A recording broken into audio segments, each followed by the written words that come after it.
जय हिंद, जय भारत, जय श्री राम। मेरे प्यारे दोस्तों, कैसे हो आप लोग? आशा करते हो आप लोग ठीक होंगे। तो आपके अपने केमिस्ट्री स्टडी चैनल पे आपका स्वागत करते हैं। तो आज अभी तक आपने देखा था स्टेट्स के बारे में और इनके प्रॉपर्टीज़ के बारे में, ठीक है। सॉलिड और लिक्विड्स के बारे में, उनके जो बीच में डिफरेंस था उनके बारे में लास्ट वीडियो में हम आपको बता चुके हैं, बिल्कुल एक्सप्लेन कर चुके हैं। तो लास्ट जो पॉइंट अपना इंटर पार्टिकल स्पेस क्या रहता है, अपना इंटर पार्टिकल फोर्स के इन्वर्सली प्रोपोर्शनल रहता है, ठीक है। इन्वर्सली प्रोपोर्शनल रहेगा कैसा, अब ये बताओ कि इंटर पार्टिकल स्पेस, दो पार्टिकल्स के बीच में क्या रहता है, स्पेस। सॉलिड में कैसा रहता है, कम, लिक्विड में ज़्यादा, और गैस में सबसे ज़्यादा। तो जितना ज़्यादा पार्टिकल स्पेस होगा, ठीक है, उतना ज़्यादा क्या होगा, inter molecular force of attraction उतना ही क्या होगा, कम होगा। कैसे भाई? पार्टिकल्स स्ट्रॉन्ग होंगे तो पार्टिकल्स पास होंगे, तो पार्टिकल्स पास होंगे तो क्या अपने स्पेस क्या रहेगा, उसमें डिक्रीज हुआ, और जो फोर्स ऑफ अट्रैक्शन है वो क्या हुआ, इंक्रीज हुआ, ठीक है। तो अब देखिए last point, change of the state of matter के बारे में। मैटर की स्टेट जो चेंज कैसे होती है, क्यों होती है, किस लिए होती है और क्या होती है। तो देखिए आगे बात करते हैं हम कि हमें जैसे कि पता है कि we have also know that three state of matter different with respect to inter particle space only. भाई अपने अपने स्पेस के अकॉर्डिंग जो मैटर है वो थ्री स्टेट में एग्जिस्ट करता है, ठीक है। These are minimum in solid state and maximum in gaseous state of a substance. भाई आपको पता है कि एक सॉलिड सब्सटेंस ले लेंगे, एक गैसियस सब्सटेंस ले लेंगे।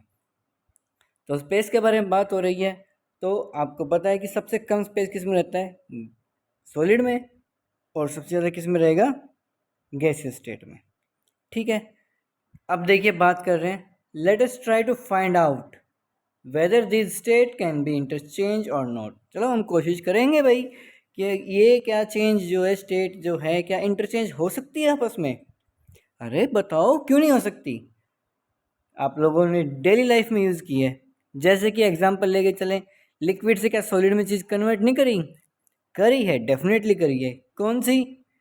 Ice cube. आइस क्यूब भी तो एक सॉलिड स्टेट में है।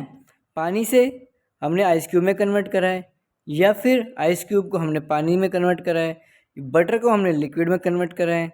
करते हैं ना, सॉलिड से लिक्विड में चेंज कर रहे हैं, वहाँ पे लिक्विड से सॉलिड में चेंज कर रहे हैं। तो yes, if we keep some in ice container, it's melts after some time into water. बिल्कुल ओबियसली यार, कि यही तो बात अभी बता रहे हैं कि आइस क्यूब जो है मेल्ट होने के बाद किस में कन्वर्ट होती है, वाटर में। वाटर में कन्वर्ट होने के बाद क्या है, in case of container having water is heated, water vapours are noticed. तो अगर वो वाटर में कन्वर्ट हो रही है, सॉलिड स्टेट जो है वाटर स्टेट में कन्वर्ट हो रहा है, तो हमें कुछ समय बाद क्या देखने को मिलता है कि वही एक तरह से वो वेपर्स भी उनके निकल रहे हैं, क्योंकि वहाँ पे क्या हो रहा है, हीट जो है एब्जॉर्ब करेगा, बॉन्ड ब्रेक होंगे, बॉन्ड ब्रेक होंगे तो उसके अंदर कुछ जो एनर्जी है वो रिलीज भी तो होगी, ठीक है, और जो कि वेपर्स की फॉर्म में रिलीज हो सकती है। आई बात समझ में? अब देखिए नेक्स्ट, क्या ये जो लिक्विड फॉर्म जो है, अगर हम इसको दोबारा से हीट करें, लिक्विड को दोबारा से हम हीट करें तो क्या होता है? अरे यार मेरे प्यारे दोस्तों, लिक्विड है जो पानी है, पानी को हीट करेंगे, टेम्परेचर देंगे, गैस के ऊपर रखेंगे, तो टेम्परेचर दे रहे हैं, तो टेम्परेचर देने के बाद क्या होगा, वो इजीली गैसियस स्टेट में जाएगा, उसके वेपर्स बनेंगे ना, ठीक है। अब देखिए नेक्स्ट बात करते हैं। नेक्स्ट एक क्वेश्चन है आपके लिए, why does the change in state take place. भाई क्या बताओ यार, ये स्टेट जो चेंज होती क्यों है, क्या इनकी मनमर्जी आती है कि हमारा स्टेट चेंज ऐसी हो जाती है? जैसे आप पोजीशन चेंज करते हो, आपकी हाइट पहले छोटी थी, अब आप बड़े हो गए ना बड़े, हाइट के अकॉर्डिंग भी हो गए, और आपकी जो हेल्थ है वो भी ग्रो हुई है, ठीक है। तो स्टेट एक चेंज हो रही है ना एक तरह से यहाँ पे, ठीक है। लेकिन आप सॉलिड स्टेट में ही हो फिलहाल तो, ठीक है। सॉलिड भी बोल सकते हैं, लिक्विड स्टेट में क्यों नहीं बोल सकते, क्योंकि आप लोग सेमी सॉलिड, क्योंकि आपके अंदर भी क्या एक फ्लेक्सिबिलिटी है, क्या है, फ्लेक्सिबिलिटी है, ठीक है। जब तो आप इजीली मूवमेंट कर पा रहे हैं, नहीं तो रोबोट्स भी तो होते हैं, क्या रोबोट्स इजीली मूव करते हैं क्या? आजकल रिसर्च चल रही है इन चीज़ों पे कि वो भी आसानी से काम कर सकें इन चीज़ों पे, ठीक है। तो इस क्वेश्चन का जवाब अनदर वीडियो में आपको दिया जाएगा। तो आंसर क्या है, it is because of the change in inter particle space and inter particle force. भाई क्या होगा, इंटर पार्टिकल स्पेस के अंदर चेंज होगा और इंटर पार्टिकल फोर्स के अंदर भी चेंज होगा। अब मान लो यार एक बात बताओ कि सॉलिड केस में है, सॉलिड केस में इंटर पार्टिकल स्पेस कैसा था, बिल्कुल क्लोजली पैक्ड था, और फोर्स ऑफ अट्रैक्शन कैसा था, वो भी अपने क्या था, बिल्कुल मजबूत था। तो उनकी चेंज नहीं हुई चीज़ें हो रही है ना, कि इंटर पार्टिकल स्पेस के बारे में कंपैरिजन करें तो लिक्विड स्टेट में और दूर जा रहा है गैस सॉलिड स्टेट के कंपैरिजन में। और फोर्स ऑफ अट्रैक्शन के बारे में बात करें तो फोर्स ऑफ अट्रैक्शन क्या हो रहा है, वीक हो रहा है। ठीक है, अब देखिए नेक्स्ट बात कर रहे हैं, the inter particle space have to be increased. तो क्या होता है, इंटर पार्टिकल स्पेस क्या है, वो इंक्रीज हो जाता है। पता है ना आपको, भाई दूर दूर जाएंगे जब भी तो वो उनका बॉन्ड ब्रेक होगा, बॉन्ड ब्रेक होने के बाद दूर जा रहे हैं और वो इजीली उनके अंदर फ्लो करने की टेंडेंसी आ रही है। ठीक है, अब देखिए नेक्स्ट की ओर बात करते हैं।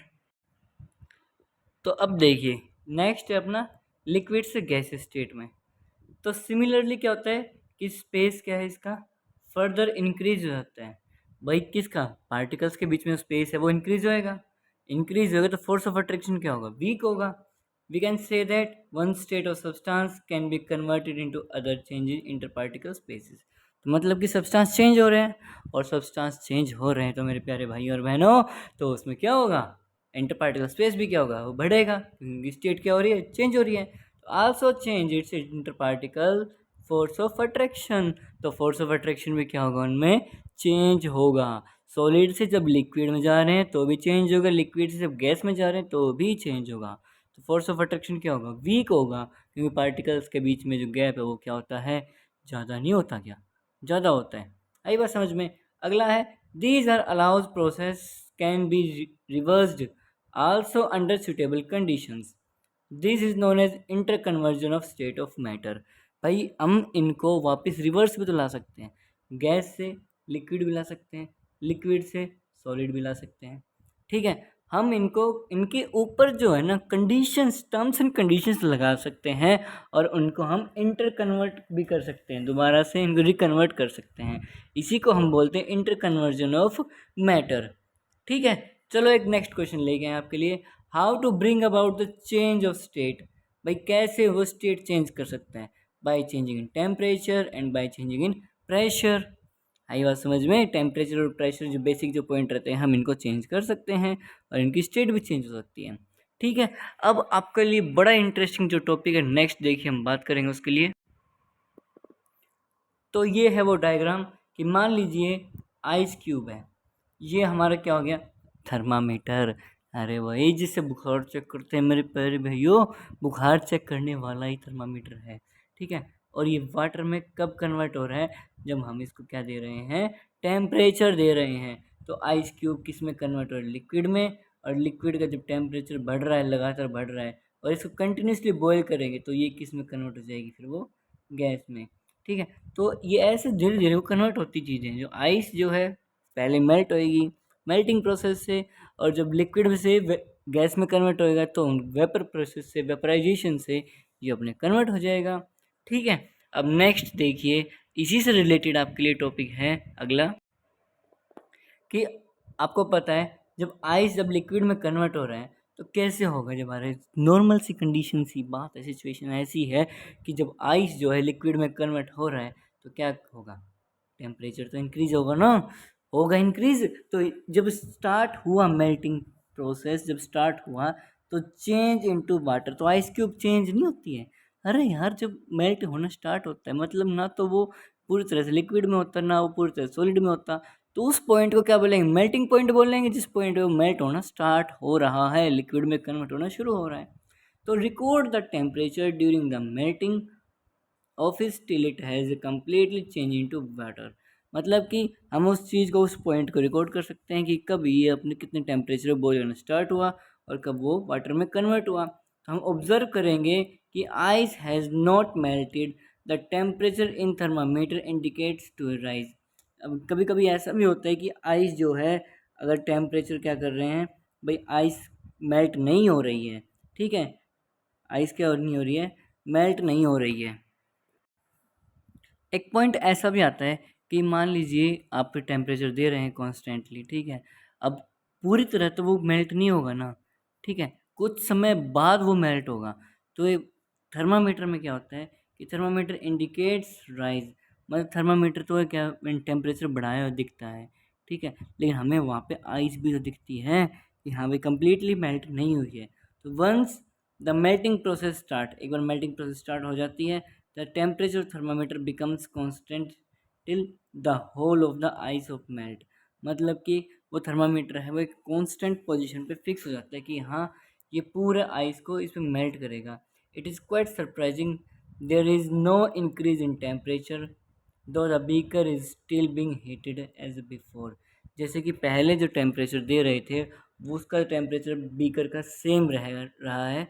और फिर जो है हम सरप्राइज भी रह सकते हैं कि हाँ भाई हमें थर्मामीटर में जो है टेम्परेचर एज इट इज़ रहेगा, लेकिन वो melt and ice cube melt कब होती है, फिर वो अगर टेम्परेचर हम बढ़ाएंगे, क्योंकि जितनी एनर्जी हम देते हैं वो चीज़ उतनी तो टूटेगी। अगर हमारी एनर्जी कम है तो वो ब्रेक डाउन कैसे होगी, आई बात समझ में। मान लीजिए कि आपके पास पेंसिल है या फिर पेन है, अगर आपकी एनर्जी इससे ज़्यादा है तो आप इस पेन को जल्दी से तोड़ सकते हो, और एनर्जी कम है तो आप इस पेन को नहीं तोड़ सकते, आई समझ में। तो वो वाली सिचुएशन है इसमें। अब देखिए नेक्स्ट बारे में बात कर रहे हैं, where does the heat energy go, भाई हीट एनर्जी जाती कहाँ है, ठीक है, जाएगी कहाँ पे, कहीं नहीं जाएगी, अंदर से बाहर, बाहर से अंदर जाएगी, इतना ही डिफरेंस रहता है, ठीक है। As long as ice has not melted, मान लीजिए आइस हम हमारी क्या है मेल्ट नहीं हो रही, the heat energy supply increase kinetic energy of particles which constitute ice, मतलब कि क्या कह रहा है कि जो एनर्जी जो है सप्लाई कर रहे हैं हम उसको एनर्जी के फॉर्म में, तो वो इंक्रीज हो रही है, ठीक है, और काइनेटिक एनर्जी इंक्रीज हो रही है, तो उसके जो किसकी होंगी, आइस की तो होंगी। तो हमें रिजल्ट क्या मिलेगा, टेम्परेचर हम बढ़ा रहे हैं, temperature rise once the process of melting start, the heat energy now consumed in bringing about the change in state from the solid to liquid, मतलब कुछ नहीं है कि एक बार वो है ना, जब हम उनको हीट देते हैं, हीट देने पर क्या होता है कि वो एनर्जी को एब्जॉर्ब करता है, और एब्जॉर्ब करेगा तो फिर क्या होगा, वो अपने ब्रेक डाउन जो बॉन्ड है उनको ब्रेक डाउन करने की कोशिश करेगा। अब ब्रेक डाउन करने की कोशिश करेगा तो सॉलिड से किस में कन्वर्ट होगा, वो लिक्विड स्टेट में कन्वर्ट होगा। तो we can also say that the heat energy is used up to overcome the intermolecular force of attraction present among the water molecules in ice, मतलब कि क्या कह रहा है कि हम कह सकते हैं कि जो हीट एनर्जी जो है वो inter particle force of attraction में वो यूज़ कर रहा है, ठीक है, वो उसके अंदर क्या कर रहा है, यूज़ कर रहा है कि जो वाटर मॉलिक्यूल्स जो हैं आइस के अंदर जो है वो उस एनर्जी को यूज़ कर रहे हैं, क्यों, क्योंकि वो बॉन्ड भी तो ब्रेक हो रहे हैं, आई बस समझ में। Thus it is absorb by the ice without changing the temperature, this is known as latent heat, ठीक है। इस ये जो एब्जॉर्प्शन ऑफ हीट था, एब्जॉर्ब कर रही है एनर्जी को, जो कि आइस चेंज भी नहीं हो रही है, भाई क्या कह रहा है कि ice without change the temperature, भाई आइस जो है टेम्परेचर को एब्जॉर्ब कर रहे हैं लेकिन जो टेम्परेचर है वो चेंज नहीं हो रहा, ठीक है, मतलब एनर्जी को एब्जॉर्ब करेंगे और टेम्परेचर जो है चेंज नहीं हो रहा, तो इसी को हम क्या बोलेंगे, लेटेंट हीट बोल सकते हैं इसको, ठीक है। नेक्स्ट देखिए हम बात कर रहे हैं